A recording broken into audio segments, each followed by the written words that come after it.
ಆ ಪೇಪರ್ಸ್ ಎಲ್ಲಿದೆ? ಯಾವ ಪೇಪರ್ಸು? ನಿನ್ನ ವೇಸ್ಟ್ ಜನ್ಮಕ್ಕೆ ಮುಕ್ತಿ ಕೊಡಬೇಕು ಅಂತ ಕೊಟ್ಟಿದ್ನಲ್ಲ, ಆ ಡಿವೋರ್ಸ್ ಪೇಪರ್. ಅದನ್ನ ತಗೊಂಡು ಏನು ಮಾಡಬೇಕು ಅಂದ್ಕೊಂಡಿದ್ದೀರಾ? ನಾನು ಅದಕ್ಕೆ ಸೈನ್ ಮಾಡಲ್ಲ ಅಂತ ಹೇಳಿದ್ನಲ್ಲ.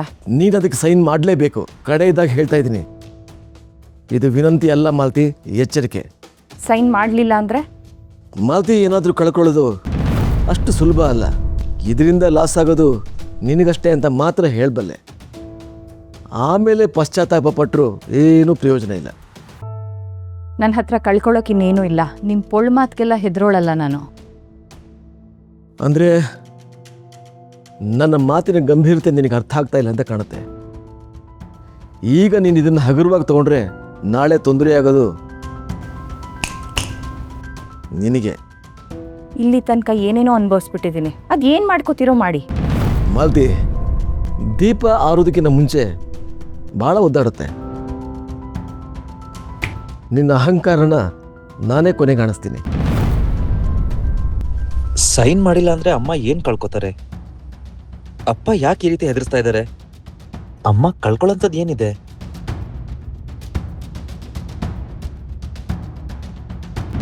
ನಿಮ್ಮ ಹತ್ರ ಮಾತಾಡೋಕ್ಕೋ ಜಗಳ ಆಡೋಕ್ಕೋ ನನಗೆ ಯಾವ ಆಸಕ್ತಿನೂ ಇಲ್ಲ.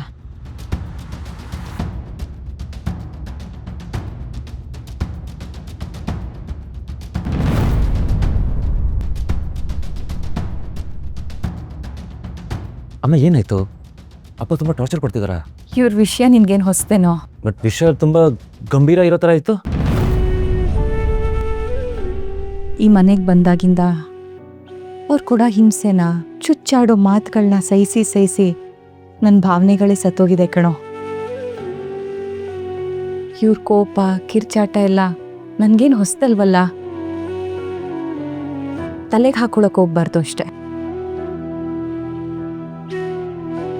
ಅಮ್ಮ ಎಷ್ಟೊಂದು ನೋವು ಸಹಿಸ್ಕೊಂಡಿದ್ದೀರಲ್ವಾ? ನನ್ನ ಬಗ್ಗೆ ತುಂಬ ಯೋಚನೆ ಮಾಡೋಕ್ಕೆ ಹೋಗಬೇಡ. ಹೋಗು, ನಿನ್ನ ಕೆಲಸ ಮಾಡ್ಕೊ. ಹೋಗು ಕಂದ.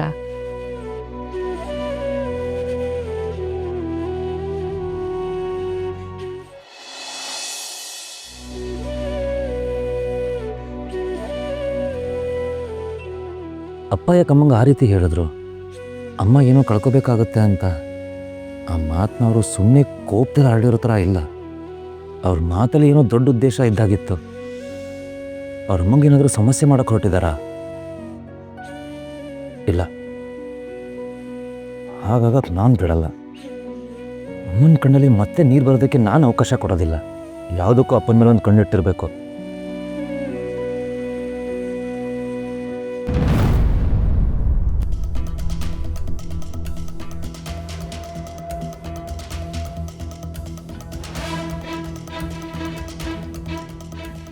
ಹೇಳಿಯಪ್ಪ, ಸೀತಾ ಯಾರು?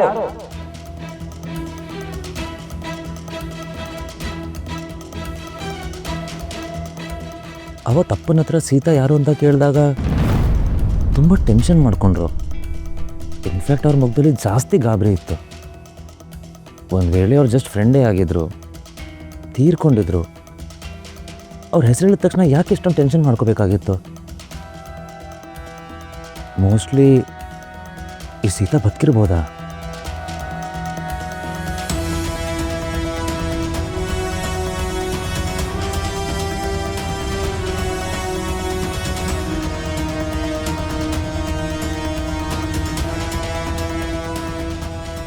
ಅಮ್ಮಂಗೆ ಡಿವೋರ್ಸ್ ಕೊಡಬೇಕು ಅಂತ ಯಾಕೆ ಎಷ್ಟೊಂದು ಅವಸರ ಮಾಡ್ತಿದ್ದಾರೆ? ಇದಕ್ಕೂ ಸೀತಾಗೂ ಏನಾದರೂ ಲಿಂಕ್ ಇರ್ಬೋದಾ? ಡಿವೋರ್ಸ್ ಪೇಪರ್ ಸೈನ್ ಮಾಡಲಿಲ್ಲ ಅಂದರೆ ನೀನು ಕಳ್ಕೊಬೇಕಾಗುತ್ತೆ ಅಂತ ಯಾಕೆ ಹೇಳಿದ್ರು? ನಮ್ಗೆ ಯಾಕೋ ಇದಕ್ಕೆಲ್ಲ ಸೀತಾನೇ ಕಾರಣ ಇರ್ಬೋದು ಅಂತ ಅನ್ನಿಸ್ತಿದೆ. ಸತ್ಯ ನಾನು ತಿಳ್ಕೊಳ್ಳೇಬೇಕು.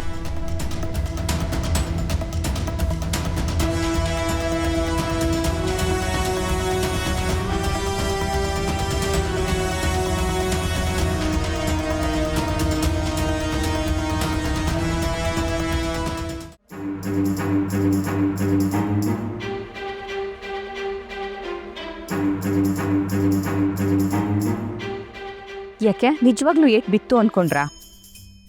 ನಾನೇನಾದ್ರೂ ನಿಮ್ಮ ಮೇಲೆ ಕೈ ಮಾಡಿದ್ರೆ ನಿಮಗೂ ನನಗೂ ಏನ್ ವ್ಯತ್ಯಾಸ ಇರುತ್ತೆ? ನೀವು ಥರ್ಡ್ ಕ್ಲಾಸ್ ಐಡಿಯಾಗಳನ್ನ ಮಾಡ್ತಿದಿರಲ್ಲ. ಈ ವಯಸ್ಸಿಗೆ 4 ಜನ ಗೌರವ ಕೊಡೋ ತರ ಬದುಕಿ. ಅದನ್ ಬಿಟ್ಟು ಎಲ್ರ ಹತ್ರನೂ ಚೀತು ಅಂತ ಉಗಿಸ್ಕೊಂಬೇಡಿ. ಮಾತಾಡ್ಬೇಡ ನೀನು.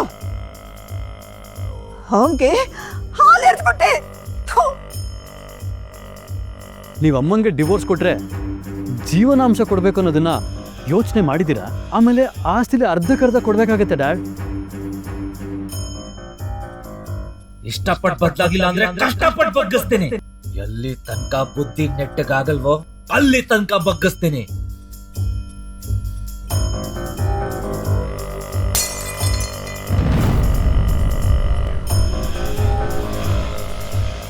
ತಿಪ್ಪೆ ನಾಯಿ,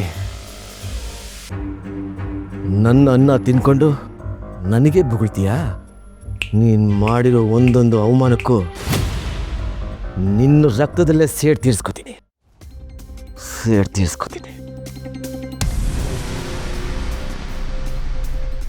ನನ್ನ ಹೆಂಡತಿ ನನ್ನ ಮಗನ ನನ್ನ ವಿರುದ್ಧ ಎತ್ತು ಕಟ್ಬಿಟ್ಟೆ.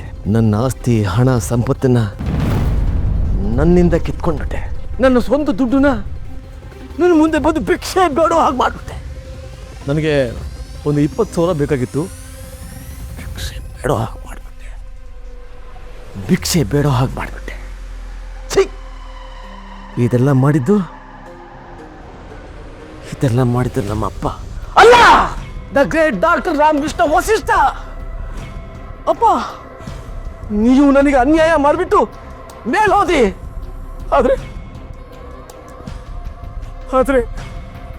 ಇಲ್ಲಿ ಪ್ರತಿ ಕ್ಷಣ ನರಳಿ ಸಾಯ್ತಾ ಇದ್ದೀನಿ ಅಪ್ಪ. ಪ್ರತಿ ಕ್ಷಣ ಸಾಯ್ತಾ ಇದ್ದೀನಿ.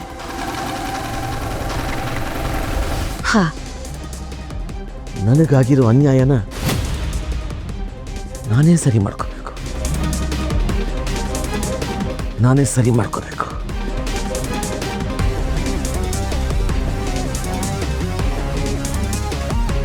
ದರಿದ್ರದವನೇ,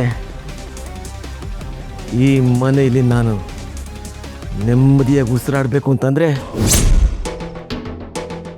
ನಿನ್ನ ಉಸಿರನ್ನ ನಾನು ನಿಲ್ಲಿಸ್ಬೇಕು.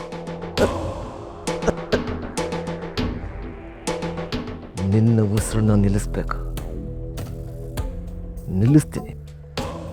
ಬೀದಿ ನಾಯಿ ಥರ ಸಾಯ್ತೀಯ.